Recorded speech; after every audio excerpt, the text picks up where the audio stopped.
నమస్తే, welcome to burning issue. ఆలోచన అనే పునాదులే నేటి ఏపీ అభివృద్ధికి మూల స్తంభాలు. ఒకరిది విజన్, మరొకరిది కార్యాచరణ. ఇది కేవలం కాంబినేషన్ కాదు, హిట్ కొట్టే ద్విముఖ వ్యూహం.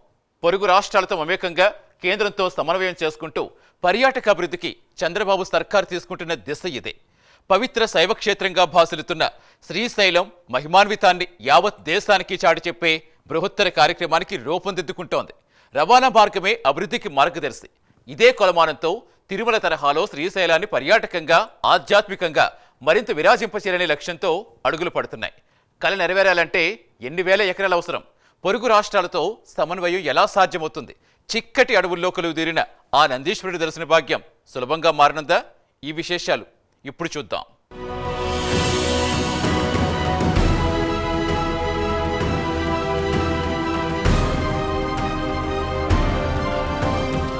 శ్రీశైలం ఆంధ్రప్రదేశ్లోని నల్లమల్ల అడవుల్లో విరాజిల్లే ప్రముఖ ఆధ్యాత్మిక క్షేత్రం మాత్రమే కాదు, పర్యాటక కేంద్రంగా కూడా విశేష గుర్తింపు పొందింది. 12 జ్యోతిర్లింగాలలో ఒకటైన శ్రీ మల్లికార్జున స్వామి ఆలయం ఇక్కడుండటంతో ఇది శైవ భక్తులకు అత్యంత పవిత్ర స్థలంగా పరిగణించబడుతోంది. అలాగే శ్రీ భ్రమరాంబికాదేవి ఆలయం అష్టాదశ శక్తిపీఠాల్లో ఒకటిగా గుర్తించబడినందున శ్రీశైలం శైవ శాక్త సంప్రదాయాల కలయికగా నిలుస్తోంది. ఆధ్యాత్మికతతో పాటు ప్రకృతి సౌందర్యం కూడా ఇక్కడి ప్రత్యేకత. నల్లమల్ల అడవులు, శ్రీశైలం జలాశయం, సిక్కినగుట్ట, పాతాళగంగ, రోప్వే, వనవాసి గుహలు వంటి ప్రదేశాలు ప్రకృతి ప్రేమికుల్ని ఆకట్టుకుంటూ ఉంటాయి. పర్వత ప్రాంతాలు, నదీ తీరాలు, పులుల సంరక్షణ కేంద్రం వంటి అంశాలు పర్యాటకులకు విశేష అనుభూతిని కలిగిస్తాయి. భక్తి, ప్రకృతి, సాహస యాత్రల సమ్మిళితంగా శ్రీశైలం ఒక సంపూర్ణ ఆధ్యాత్మిక పర్యాటక గమ్యస్థానంగా వెలుగొందుతోంది.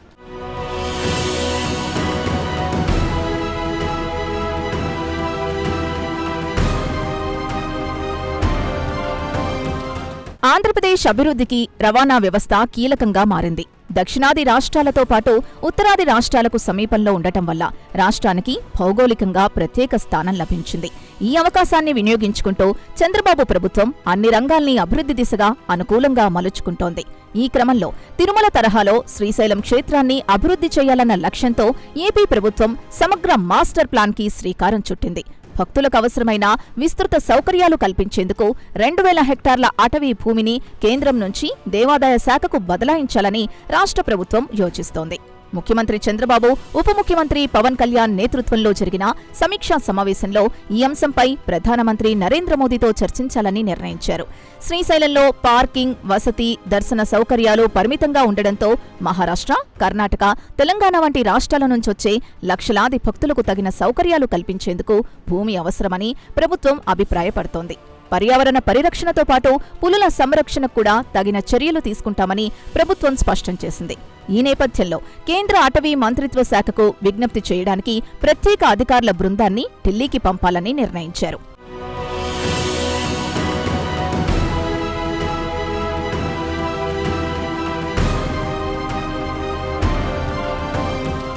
పవిత్ర రోజుల్లో, పర్వదినాల సమయంలో శ్రీశైలంకి భక్తులు పోటెత్తుతూ ఉంటారు. ముఖ్యంగా పొరుగు రాష్ట్రాల నుంచొచ్చే భక్తులు వసతి సౌకర్యాల విషయంలో అనేక ఇబ్బందులు ఎదుర్కొంటున్నారు. రద్దీ రోజుల్లో భక్తుల సంఖ్య 40,000 నుంచి 60,000 వరకు పెరగడం వల్ల దేవస్థానం పరిధిలో ఉన్న వసతి గదులు సరిపోవడం లేదు. విఐపీ కాటేజీలు, గణేష్ సదన్, మల్లికార్జున సదన్ వంటి వసతి కేంద్రాల్లో గదుల అద్దెలు కూడా భక్తులకు భారంగా మారుతున్నాయి. సామాన్యుల భక్తులకు ఇది ఆర్థికంగా భారంగా మారుతోంది. గదుల సంఖ్య పరిమితంగా ఉండడంతో చాలా మంది భక్తులు ఆరు బయటే సేద తీరాల్సిన పరిస్థితి ఏర్పడుతోంది. ఇతర దేవస్థానాల మాదిరిగా ప్రైవేట్ వసతి కేంద్రాలు లేకపోవడం వల్ల శ్రీశైలంపైనే పూర్తిగా ఆధారపడాల్సొస్తోంది. ఇక వైసీపీ పాలనలో జగన్ అధికారంలో ఉన్న 4.5 సంవత్సరాల కాలంలో శ్రీశైలం ప్రముఖ పుణ్యక్షేత్రాన్ని పెద్దగా పట్టించుకోలేకపోయారని విమర్శలొచ్చాయి. వసతి, దర్శన, భక్తుల సౌకర్యాలపై గణనీయమైన అభివృద్ధి జరగలేదన్న అభిప్రాయాలు వ్యక్తమయ్యాయి. చివరికి ఎన్నికలు సమీపిస్తున్న సమయంలో మాత్రమే 52 కోట్లతో 200 గదుల వసతి సముదాయం నిర్మించేందుకు ప్రతిపాదనలు వచ్చినా అవి కాగితాలకే పరిమితమయ్యాయి. ఇప్పుడు కూటమి ప్రభుత్వం శ్రీశైలం అభివృద్ధిపై ఫోకస్ పెట్టింది.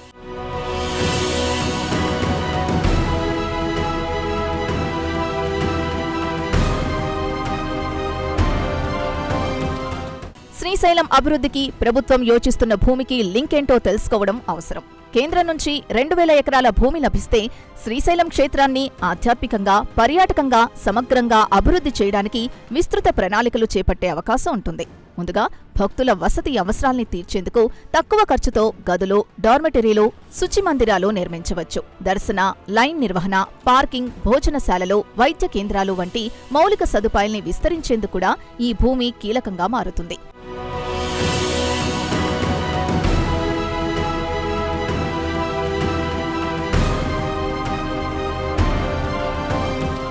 శ్రీశైలం కేవలం ఆధ్యాత్మిక చింతనకు మాత్రమే నెలవు కాదు, ప్రకృతి సహజ సౌందర్యానికి కూడా ప్రసిద్ధి. ఇదే కారణంగా నేటి ప్రభుత్వం దృష్టి పెట్టడం ప్రారంభించింది. పర్యాటక అభివృద్ధి కోసం నల్లమల అడవుల సౌందర్యాన్ని నిలుపుతూ ఎకో టూరిజం, రోప్వే, జలాశయ వివరాలు, గుహ దర్శనాలు వంటి ఆకర్షణల్ని అభివృద్ధి చేయడానికి కూడా భూమి ఎంతో అవసరం. భక్తులకు ఆధ్యాత్మిక అనుభూతిని కలిగించేలా ధ్యాన మందిరాలు, యోగ కేంద్రాలు, శ్రవణ దర్శన సదనాల ఏర్పాటుతో అభివృద్ధి మరింత సులభమవుతుంది.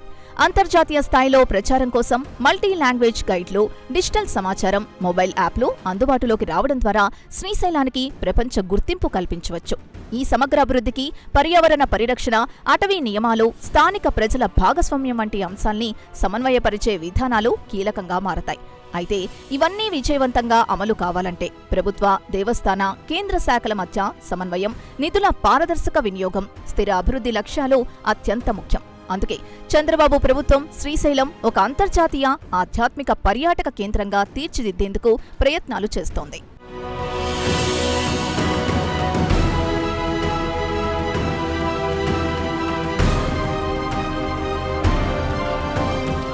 తిరుమల తరహాలో శ్రీశైలంని అభివృద్ధి చేయాలన్న ప్రభుత్వ ఆలోచన వెనుక ఓ ఆధ్యాత్మిక చింతనుంది. శ్రీశైల స్థల పురాణం ఎంతో పవిత్రమైంది. ఇది మహిమాన్విత శైవ క్షేత్రంగా భాసిల్లుతోంది. ఇక్కడ కొలువుదీరిన మల్లికార్జున స్వామి, భ్రమరాంబిక అమ్మవారి ఆలయాల ద్వారా శివశక్తి తత్వం ప్రతిబింబిస్తుంది. శ్రీశైలం ద్వాదశ జ్యోతిర్లింగాలలో ఒకటిగా, అష్టాదశ శక్తి పీఠాల్లో ఒకటిగా గుర్తింపు పొందిన పవిత్ర స్థలం. తిరుమల వెంకటేశ్వర స్వామి ఆలయం విష్ణుతత్వానికి ప్రతినిధిగా, భక్తి, వైభవం, నిర్వహణలో అత్యున్నత స్థాయికి ఎదిగిన ఆలయంగా నిలిచింది.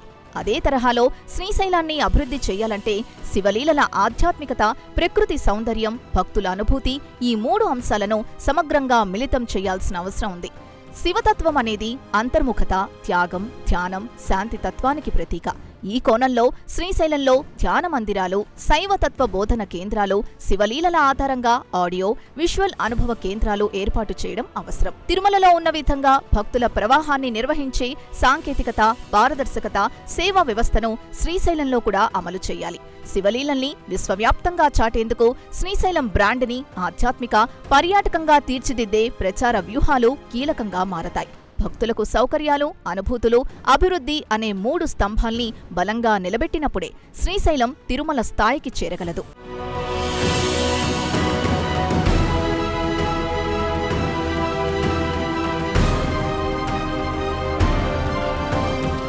ప్రభుత్వాలు మారుతూ ఉంటాయి, పాలనలో మార్పులు జరుగుతూనే ఉంటాయి. కానీ ప్రజాపాలన నిజంగా జరిగే సమయంలోనే ఆయా ప్రభుత్వాలకు గుర్తింపు లభిస్తుంది.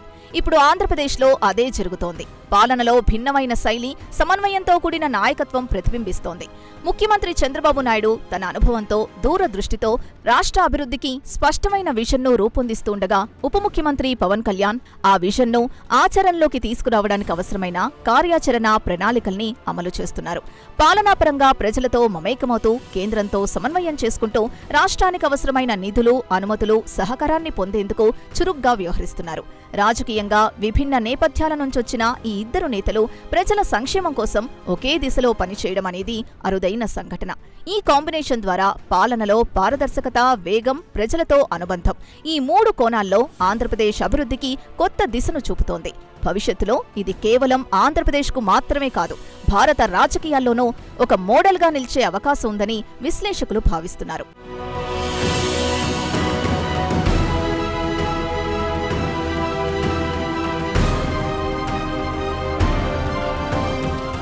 శ్రీశైలం అభివృద్ధి అనేది కేవలం ఆంధ్రప్రదేశ్ ప్రభుత్వం ఒక్కటితోనే కాదు, ఇందుకు పొరుగు రాష్ట్రాల సహకారం కూడా అత్యంత కీలకం.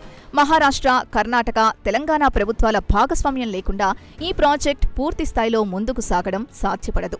ఎందుకంటే శ్రీశైలంకొచ్చే భక్తుల్లో ఎక్కువ మంది ఈ 3 రాష్ట్రాల నుంచే వస్తున్నారు. రవాణా మార్గాలు, వసతి, భోజనం, భద్రత, సమాచార సౌకర్యాల విషయంలో పరస్పర ప్రభుత్వాల మధ్య సమన్వయం ఉంటే భక్తులకు మరింత సౌకర్యవంతమైన అనుభవం కలుగుతుంది. అంతేగాక అటవీ భూముల వినియోగం, పర్యావరణ పరిరక్షణ, అంతర్రాష్ట్ర రోడ్డు కనెక్టివిటీ వంటి అంశాల్లో ఈ రాష్ట్రాల సహకారం లేకుండా సమగ్ర అభివృద్ధి సాధ్యం కాదు. కేంద్రం నుంచి నిధులు, అనుమతులు లభించడమే కాక పొరుగు రాష్ట్రాల పాలనా వ్యవస్థలు కూడా శ్రీశైలాన్ని ఒక ప్రాంతీయ ఆధ్యాత్మిక కేంద్రంగా అభివృద్ధి చేయడంలో భాగస్వామ్యం కావాలి. ఈ విధంగా పరస్పర సహకారంతో శ్రీశైలం అభివృద్ధి ఒక సమగ్ర, స్థిరమైన, ప్రజల కోసం రూపొందించిన ప్రాజెక్టుగా మారుతుంది.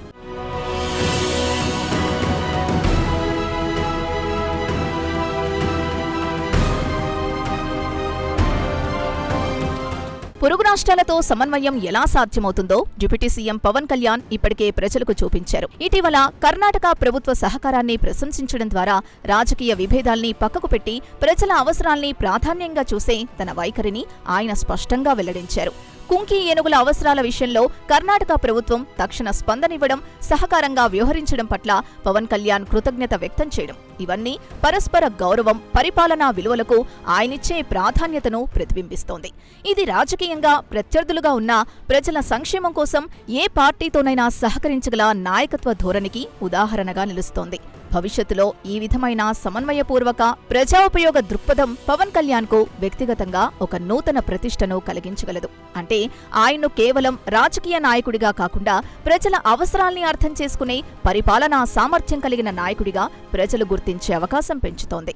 ఇది ఆయన ప్రజాదరణను మరింత బలపరచడమే కాక పరిపాలనా స్థాయిలో విశ్వసనీయతను కూడా పెంచగలదు. అందుకు ముఖ్యమంత్రి చంద్రబాబు కూడా స్నేహహస్తమివ్వడం పవన్కు ప్లస్ అనే చెప్పాలి.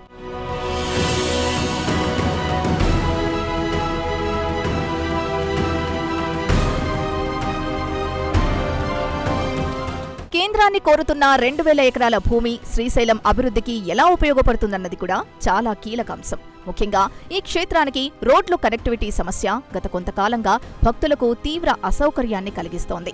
నల్లమల అడవుల్లో ఉన్న ఈ పుణ్యక్షేత్రానికి వెళ్లే మార్గాలు వంకరగా, ప్రమాదకరంగా ఉండడంతో వర్షాకాలంలో రద్దీ సమయంలో ప్రయాణం మరింత కష్టంగా మారుతోంది. ఈ నేపథ్యంలో ఏపీ ప్రభుత్వం కేంద్రానికి విజ్ఞప్తి చేసిన 2000 ఎకరాల అటవీ భూమి లభిస్తే రోడ్డు విస్తరణ, కొత్త మార్గాల నిర్మాణం, సురక్షిత ప్రయాణ మార్గాల అభివృద్ధికి మార్గం సుగమమవుతుంది.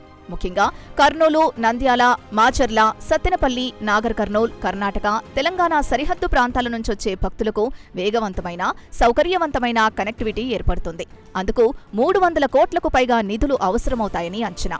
రోడ్డు నిర్మాణంతో పాటు parking, bus terminal, eco friendly transport సదుపాయాలు కూడా అభివృద్ధి చేయవచ్చు. ముఖ్యమంత్రి చంద్రబాబు శ్రీశైలం అభివృద్ధిపై ఫోకస్ పెట్టడానికి గల ప్రధాన కారణం ఇది శైవ సాంప్రదాయానికి కేంద్ర బిందువుగా ఉండడంతో పాటు పర్యాటకంగా, ఆధ్యాత్మికంగా అంతర్జాతీయ స్థాయికి ఎదిగే సామర్థ్యం కలిగిన క్షేత్రంగా ఉండటమే. ప్రజల నమ్మకం, భక్తుల ప్రవాహం, ప్రాంతీయ అభివృద్ధి ఈ 3 స్తంభాలే ఈ ప్రాజెక్ట్ని ప్రాధాన్యంగా తీసుకోవడానికి ఆయనకు ప్రేరణగా నిలుస్తున్నాయి.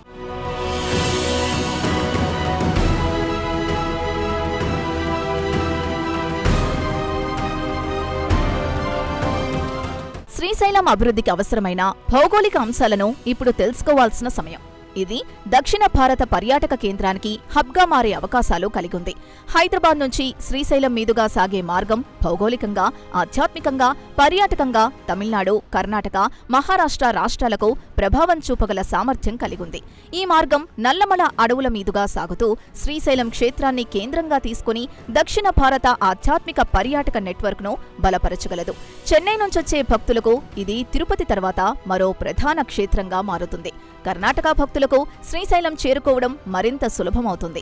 మహారాష్ట్ర నుంచొచ్చే భక్తులకు జ్యోతిర్లింగ యాత్రలో ఇది కీలక దశగా నిలుస్తుంది. ఇవన్నీ సాధించాలంటే రోడ్డు కనెక్టివిటీ మెరుగుపడాలి. ఈ మార్గం ద్వారా 3 రాష్ట్రాల మధ్య ఆధ్యాత్మిక, సాంస్కృతిక, పర్యాటక పరస్పర సంబంధాలు బలపడతాయి. అంతేగాక వ్యాపార, హోటల్, గైడ్ సేవలు, స్థానిక ఉపాధి అవకాశాలు పెరిగి శ్రీశైలం ప్రాంతీయ అభివృద్ధికి కేంద్ర బిందువుగా మారుతుంది.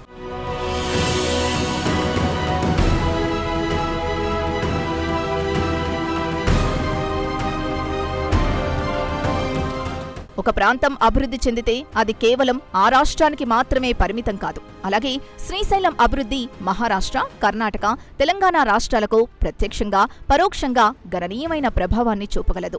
ప్రత్యక్షంగా చూస్తే ఈ 3 రాష్ట్రాల నుంచి లక్షలాది మంది భక్తులు శ్రీశైలానికి తరలివస్తారు. కనెక్టివిటీ మెరుగవడం, వసతి, భోజనం, భద్రత వంటి సౌకర్యాలు పెరగడం వల్ల వారి యాత్ర మరింత సౌకర్యవంతంగా మారుతుంది. పరోక్షంగా చూస్తే ఈ రాష్ట్రాల సరిహద్దు ప్రాంతాల్లోని చిన్న పట్టణాలు, వాణిజ్య కేంద్రాలు, రవాణా మార్గాలు అభివృద్ధి చెందే అవకాశం ఉంది. అంతేగాక శ్రీశైలం పర్యాటకంగా ఎదిగితే ఉపాధి అవకాశాలు, వ్యాపార విస్తరణలు, ఆధ్యాత్మిక పర్యాటక రంగంలో భాగస్వామ్యం పెరుగుతుంది. అంతర్రాష్ట్ర సాంస్కృతిక సంబంధాలు బలపడతాయి. భక్తి యాత్రలు మరింత సమన్వయంతో సాగుతాయి. ఈ అభివృద్ధి ద్వారా శ్రీశైలం కేవలం ఆంధ్రప్రదేశ్కు మాత్రమే కాక దక్షిణ భారతదేశానికి ఒక సమగ్ర ఆధ్యాత్మిక కేంద్రంగా మారే అవకాశాన్ని కలిగిస్తుంది.